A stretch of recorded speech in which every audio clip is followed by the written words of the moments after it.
Voilà, excusez-moi, je suis allé étendre ma linge parce que j'ai pas un chauffeur et puis j'ai pas un salaire de ministre, alors du coup j'ai pas des bonnes au 6e étage. Donc on en était où moi j'ai pas continué à réviser. Donc c'était au mois de juillet, j'étais consommateur. Ouais, bon, bah, c'est pareil, hein, vous continuez à lire. Oh, mais je t'ai rien demandé. Qu'est-ce qu'il me fait? Stop, dégage. Taxation, tout ça. Pourquoi il raconte des images? Alors là c'est la liste au Père la liste au Père Noël de ton tuteur. Ah oui, tuteur. Bah oui, parce qu'en France on élit des tuteurs qui votent les lois pour nous, qui décident de qui sera ministre ou pas, de qui sera préfet ou pas, mais on vote pas. C'est pas ça la démocratie, hein, petit. Ouh, faut sortir de la primaire. Alors, donc là c'est une représentation du budget en fait. Donc vous allez voir le diapo parce que ça doit pas très bien se voir sur la vidéo, c'est un peu flou, ouais. Il y a un loup. Donc en fait, en fonction de votre taux d'impôt, de votre montant total d'impôt, vous voyez à peu près ce que vous versez à l'enseignement scolaire. C'est le deuxième poste de dépense après la dette. La dette, non, on ne devrait pas appeler ça dette, on devrait appeler les intérêts qu'on paie aux banques et qu'on pourra jamais rembourser et qui font qu'on sera forcément en faillite au bout d'un moment parce que, à moins de vivre dans un monde où les dettes explosent à des milliards d'euros, il y a bien un moment où il y aura plus d'investisseurs, même s'il y en a certains qui sont remboursés et qui réinvestissent après, tout ça, mais bon, on est quand même avec 1% de la population mondiale qui détient 50% des richesses.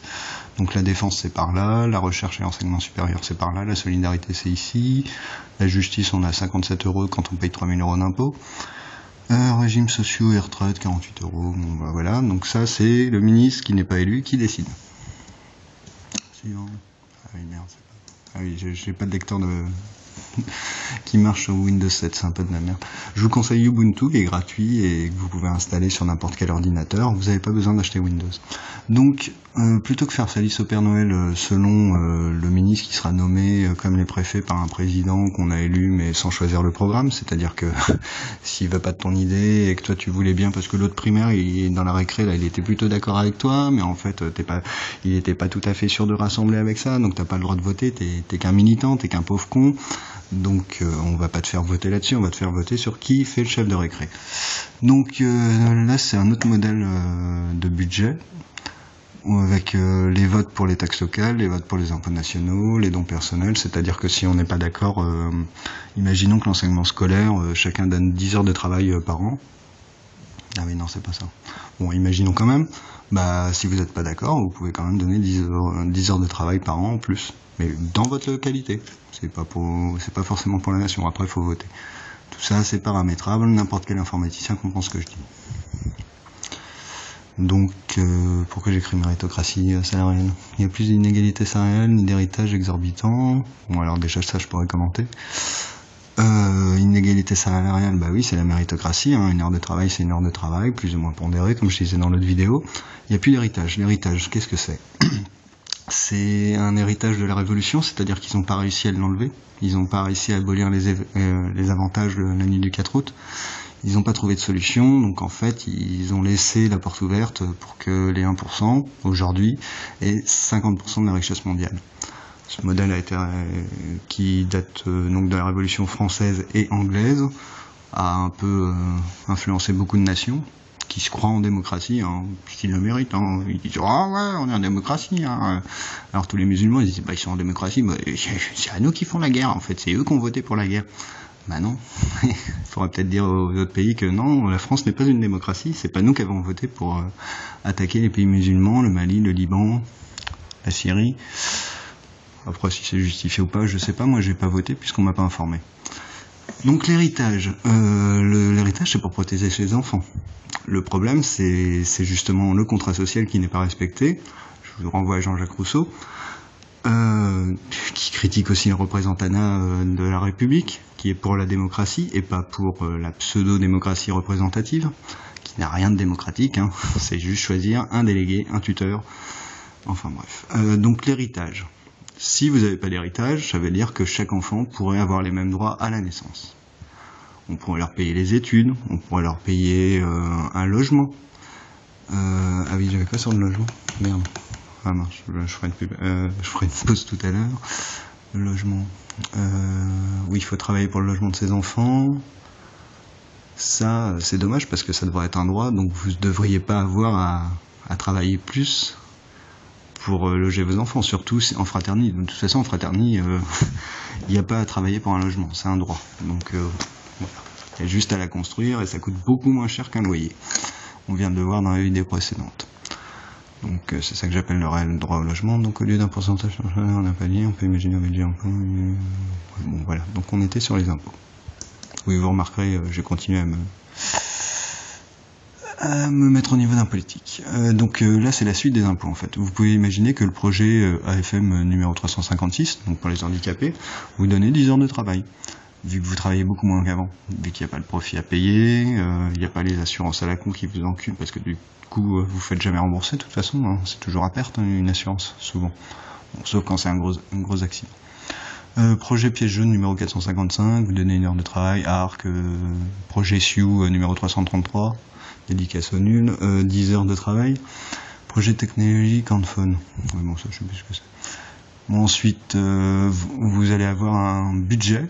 Donc là, on va dire que c'est votre compte bancaire national à la Banque du Peuple qui finance elle-même la dette. C'est-à-dire que c'est vous qui avez les sous dans la banque, donc c'est vous qui décidez d'investir sur la France et sur les fonds publics.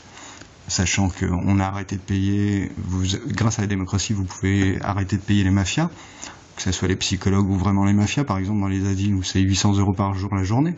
Je sais pas si vous vous rendez compte, c'est le prix du Ritz.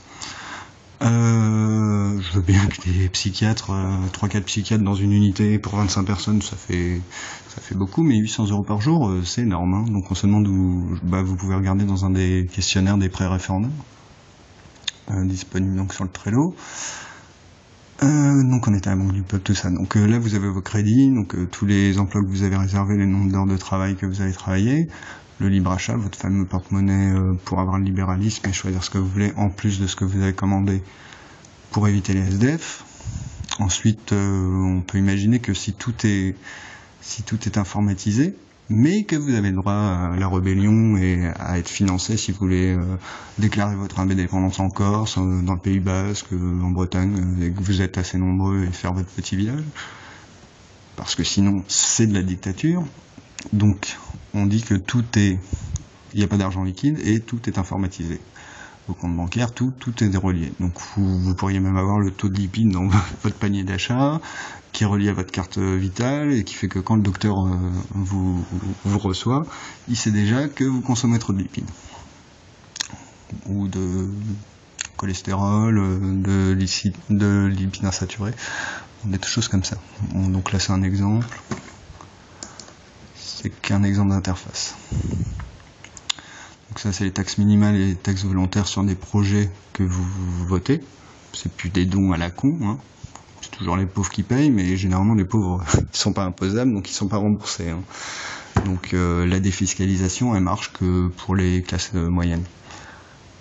D'ailleurs moi j'ai arrêté de donner à MSF, hein. Voir le post sur le sida, enfin bref. Et sur le réservoir du sida. Gestion du travail effectué, réservation de poste, utilisation retraite chôme, donc ça c'est vous qui décidez. Vous avez vos économies, vous décidez si votre chôme vous la continuez maintenant, quoi, vous la consommez maintenant, ou si vous attendez peut-être de vivre jusqu'à 60 ans, surtout si vous êtes un homme. C'est à vous de choisir si vous voulez un petit boulot sympa quand vous êtes retraité avec beaucoup moins d'heures, sachant que là en théorie on est déjà avec beaucoup moins d'heures. Mais bon, ça reste à vérifier, ça reste à expérimenter, personne ne veut le faire, même pas Hollande, même pas le Parti Socialiste depuis 2011. J'ai articulé là. Mais ben c'est pas toi qui parle, panier d'achat commandé. Oui, donc ça c'est un rappel. Bien compris, je dis. Et putain, c'est encore changé. Bon, 42 secondes, va falloir encore faire plein de vidéos, fait chier. Je peux faire encore une diabo, ouais. Ça là on s'en fout. J'aurai pas le temps. Continue. Ah, c'est bien. Exemple de relevé de compte démocratique en 30 secondes. Donc on avait dit les crédits, alors économie non bloquée, économie d'investissement, économie chôme et retraite accumulée. Vous aurez accumulé à la fin de l'année 1450 € de travail, donc c'est des chiffres illustratifs. Hein. Donc les débits, donc votre porte-monnaie, 250 heures de travail, oui d'ailleurs ça fait beaucoup. Impôts locaux, économie de chôme et retraite volontaire, ça va être fini, économie chôme et retraite, économie bloquée, économie non bloquée.